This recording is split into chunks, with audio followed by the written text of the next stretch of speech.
Hey y'all, welcome and welcome back to my channel. It's me, Kia Simone, and listen, we got to get into this last episode of Real Housewives of Atlanta, but somebody help me understand how and why these people are on a cast trip somewhere halfway around the world. They're somewhere in Portugal, some damn side, and the whole subject of the last 2 episodes has been them arguing about what happened on a cast trip in South Carolina 2, 3, 4, 5 seasons ago. Is Real Housewives of Atlanta on its last leg? I just don't understand, but let's get into it. Before we do, please be sure to like, share, comment, and subscribe if you've not already. Shout out to Yvette Greer, my tried and true, always coming through on the super thanks. I appreciate you. So the episode starts out with Kenya and Monyetta in Kenya's room. Kenya is just thankful to be among the living and that she can still walk. Her and Monyetta are catching up about this whole fight night that they had the night before. Kenya said Kandi called her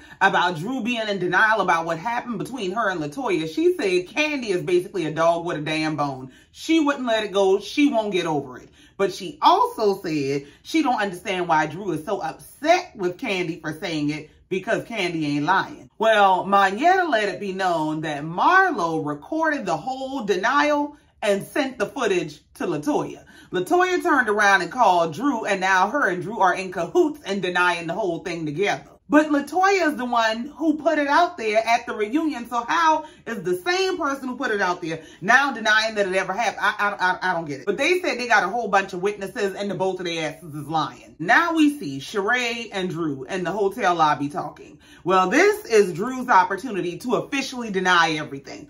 She let Sheree know, first things first, she got a text in the middle of the night from LaToya. The text she got from LaToya was all the stuff that Marlo recorded and sent to LaToya. So Drew said, well, in response to all that, she asked LaToya to clearly state whether they kissed or not.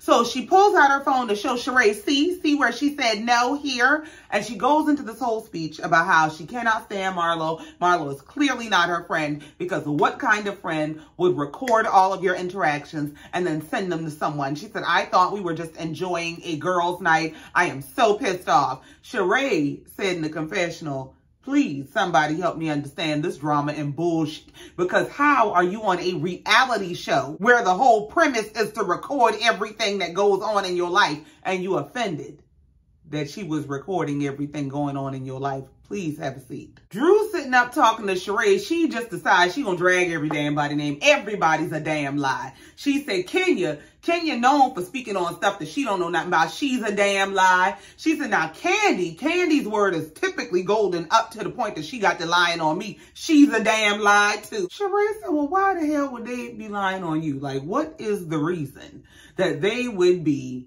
conspiring to tell all these you kissed a girl and you liked it lies on you? Drew said she thinks it's because Kandi has cast her in this role for this movie, and this is Candy's way of warming her up for the role, getting her used to the idea of kissing a girl.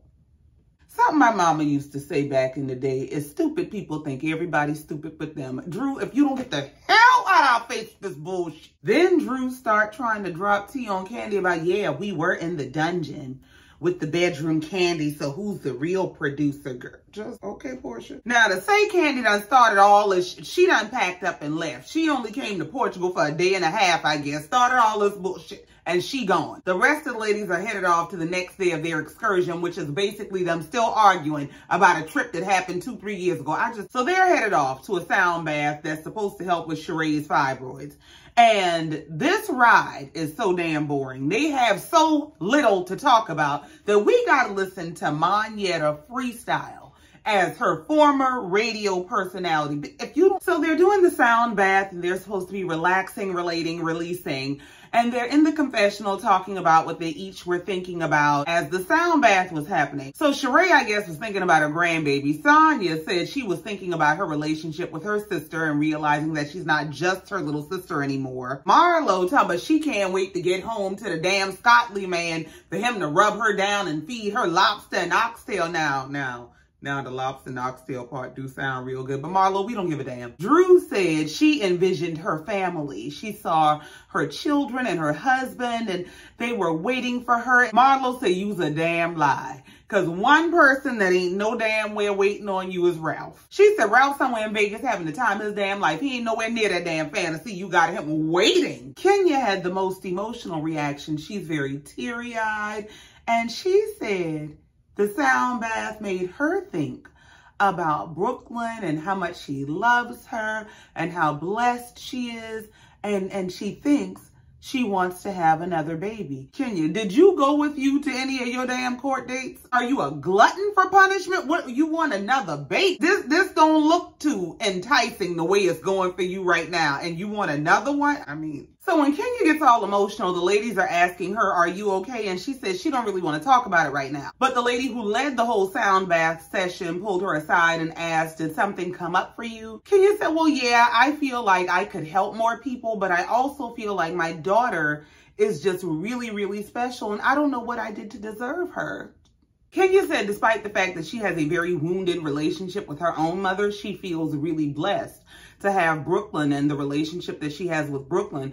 And, you know, maybe that's what Brooklyn is. Maybe Brooklyn came into her life to bring her the love that she's always been seeking. But she did say this deep love that she has for Brooklyn is inspiring her to want a sibling for Brooklyn. I think Brooklyn might be all right. So then we see the ladies go off to lunch and they have what has to be the most random moment of the season so far. Sheree said she went to a new doctor about her fibroids, told them everything that's going on, and the doctor asked her, do you know any witches? She said, I mean, I know some bitches, but no, I don't know no witches. Why? She said, this might be the result of a spell and you might need to get some work done. What the hell? Just what in the we don't take your insurance here is you talking about? Sheree said she ain't receiving none of that. I don't know what you talking about. So they go back to rehashing this whole did Drew kiss a girl argument. And Sheree is talking about, oh, last night was fun until it wasn't. Yeah, this ain't fun no more. So Kenya asked, well, what was the whole issue last night? Sheree said, well, Candy insinuated that there was some girl-on-girl action that happened within the group, but the person it happened with is denying it. Marlo said, yeah, and speaking of denial, I was even texting the other girl who was part of the girl-on-girl, LaToya. I sent her a video of Drew denying this bullshit. Yeah, I did. Now, Marlo's so damn worried about sending the lady a video of Drew lying that she can't spell lying. Girl, if you don't get you a damn dictionary. Drew said, Marlo, you're just so invested. Marlo said, no, I'm so concerned by having a liar in the group. Somebody who can sit here with a straight face and lie straight to our face is concerning for me. Drew said, yeah, and somebody who would sit up and record all the interactions of their friends is concerning for me. Marlo said, well, you need to be concerned about more than me then, damn it. Because I recorded, Monietta recorded. Monietta said, hold on, wait a minute before you throw my name straight up under the bus. Yes, I did start out recording. But then remember, y'all had told us ain't no cameras in here. And what did I do? I turned my phone off. Monietta said in the confessional that everybody was recording. And then there would be these periods where certain people would say, okay, we don't want cameras because when the cameras go down is when the real version of them comes out. But if everybody is being their authentic selves, then what difference does it make? Well, bingo, hello, that's the answer to the $1 million question. They ain't being themselves. They selling us a damn storyline and then they turn off the cameras and do the real which is the nasty that they like to do and turn around and deny. Drew said, here's my thing. This was a dispute about the truth between me and Candy. I'm trying to figure out why you inserted yourself. Marlo said, for fun. Fun shade, that's why. Marlo be picking at these bitches' nerves. She said she gonna get her damn check. So now Drew is livid. She is upset. She's slamming her hand on the table. I'ma tell you what you ain't gonna do. Marlo said, well, shake the table and tell me what I ain't gonna do. Drew said, I'll flip the table on you, bitch. Don't try me. I said, ooh, not the Delilah spirit coming out. This is the same girl who couldn't say shit a couple episodes ago. And now you threatening to flip tables in foreign lands? Oh, you ain't scared of being locked up abroad. Drew said, how about you worry about getting your cases expunged? Or how about you worry about getting them dead edges to grow back? How about that? Ain't you the one referred her to the doctor that fixed her edges? So Drew says to Marlo, you know, it's giving obsessed. Marlo said, and you're giving liar. Drew says in response, yeah, and you're giving snake. It's giving snitch.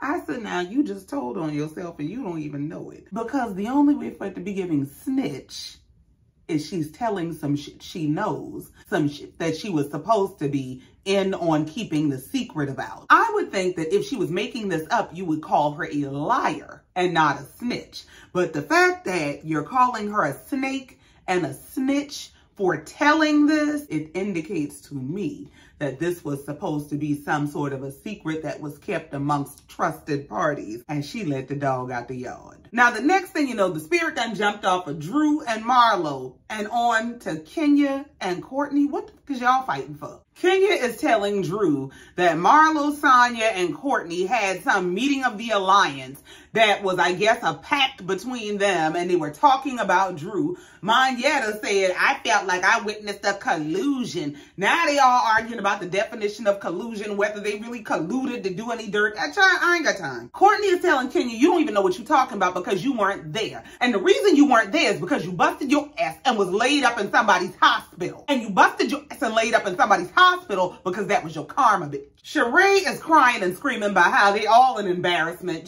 So Drew decides, since she and Courtney are family, she at least wants to work it out with her. Courtney said, listen, we cool and all that, but my thing is, y'all got double standards. Because why is it this whole big issue that Marlo was recording after the cameras went down, but Monyetta was recording too, and y'all don't have no problem with her? So production asked Monyetta, what's the difference between you recording and Marlo recording? Monyetta said, there ain't one. There is no difference. She said the difference comes in with distributing what we've recorded. Now, I kept it to myself, whereas Marlo decided she was going to go send it to people outside of the group. So on the opposite side, Sonya is trying to be fair, and she tells Marlo, listen, 2 wrongs don't make a right, and you shouldn't have recorded that stuff, and you shouldn't have sent it to LaToya, and I just have to tell you that. Marlo said, I don't give a damn. I'm going to be recording henceforth now and forevermore. So if you're telling a damn lie, be prepared to be exposed. So now they're getting ready to head to dinner. They're split off into 2 groups. We see Kenya, Sheree, Monyetta, and Drew in one group. We see Marlo, Sonya, and Courtney together in another group. Well, Sonya is talking to her group, and she's saying she's really annoyed with Monyetta and how Monyetta said she witnessed a collusion amongst them. She said, why would we be telling Courtney to not be friends with her cousin? Courtney said, yeah, and for the heart of thinking in the back, why would you believe that? Why would Drew believe that that was told to me or that I would go for that? Why would she believe that? So back at the Sheree, Kenya, Monyetta, Drew group, Sheree asked Monyetta, how exactly did you come across the information, the conversation, witnessing this collusion, and how did you bring it back to Drew? Monyetta said, well, I don't know the premise of their conversation, but from what I overheard them saying, it sounded like they were getting on Courtney about Drew, so that's what I said. Now, you about a messy bitch. Why would you go run this shit back? Start a whole argument amongst the group on some, I ain't really sure what the premise of the conversation was. I'm just starting shit with the piece of shit that I got. Sheree told Drew, well, I never heard Marlo say nothing sideways about you. Drew said, I don't give a damn. I prefer the rumor. I want to believe what I believe. I don't like that bitch. So they all head to dinner, and they're sitting around the table catching up on all their unhealthy relationships. Sheree is pretending that her and Martell actually like each other. Kenya starts asking Drew about the first time she traveled out of the country, and it was right after she married Ralph, which led them right into this bullshit. So she asked, well, how long have y'all been married now? They've been married 8 years. She said, are y'all still going to counseling? Drew said, well, I am. Ralph decided to take a break. No, he decided he wanted more than a break. He took a break out, a break up, a break down. So as they're sitting around the table having dinner, Kenya asked, did anyone check on Candy to make sure she made it home safely? Well, Monyetta piped up like the damn assistant that she is. Well, yes, when I spoke to her, she was on her layover. They said, well, is she still upset? Well, she's just awaiting her opportunity to address the issue with Drew. Girl, so they're going around the table letting it be known what exactly they are all offended about this whole debacle about whether Drew kissed a girl or not. Sonya said, now, yeah, Marlo was wrong for sending that shit out to LaToya, and I told her that. But while I feel like she's wrong, Monyetta, I got a bone to pick with you, too. Sonya let it be known that she was annoyed with Monyetta for the way that Monyetta brought it back, calling it a collusion. Monyetta said, I ain't got time for none of this bullshit. Look, I'm sorry if I offended anybody for any words that I used when I said it. However I said it, I'm sorry. I don't want no problem. Marlo said, well, me too. Since we offering bullshit apologies, me too. I'm sorry for sending it out to LaToya. That was wrong. That was wrong. But Drew, I still would like to know who was telling the truth. Drew looked at her like, I should whoop your ass in this. What? Marlo said, I feel like it's only fair to this group of ladies to know who's telling the truth. I mean, Marlo and her starting Gene don't never rest. Drew said, why don't you worry about you and your legal affairs? Worry about you and whether you can pass a drug test. Marlo said, I probably can't, girl. Marlo said, how about you worry about your fake names, your fake lawsuits, your fake taxes that you ain't paid? Drew said, are you paying your taxes? Marlo said, ain't your husband in technology? You can Google all that. So Sheree steps in and said, y'all, just stop with all the insults. Marlo said, no, let her keep throwing them because the hate motivates. Now here Monyetta come with her bullshit about, Marlo, you were just doing so good with your life coach the other day. Marlo said, and I'm doing good today too, shit. Marlo said, I done sat here and got called all kinds of names and everything else and then tore this motherfucker up, so I think I'm doing real good. She said, I ain't worried about it because karma is a bitch. And that's why a lot of people around this table got bad shit happening to them. Monyetta said, excuse me, hold on, what? Because, see, I heard someone say that just the other day. So what does that mean? Sheree said, well, what is you talking about? Monyetta said, well, it was brought to my attention that it was said that Kenya's fall was a part of her karma. Sheree said, well, who brought it to your attention? Monyetta said, it was Drew that brought it to my attention. Drew said, well, hold on, because it was Courtney who said it. Courtney said it at the table. Courtney said, no, that ain't what I said. I said her fall was karma. I said karma was real and her fall happened. So Kenya starts in her woe is me voice about, you know, if someone wants to make fun of someone, me, who could have not gotten up from that fall and wants to say something as horrific as it's her karma, it just shows me that you're heartless. I said, I know you lying. You are head of the heartless division. Like at this point, Monyetta is a shit starter that ain't even interesting, and Kenya is a bad actor because you stay cursing people out, dragging people for filth, and now you want to talk about you're heartless if you don't go to hell. Now listen, I get from the perspective of nobody has a heaven or hell to put nobody in. You ain't in charge of karma. You don't get to give karma her assignments. You don't know when, where, or how she gonna show up. I get that.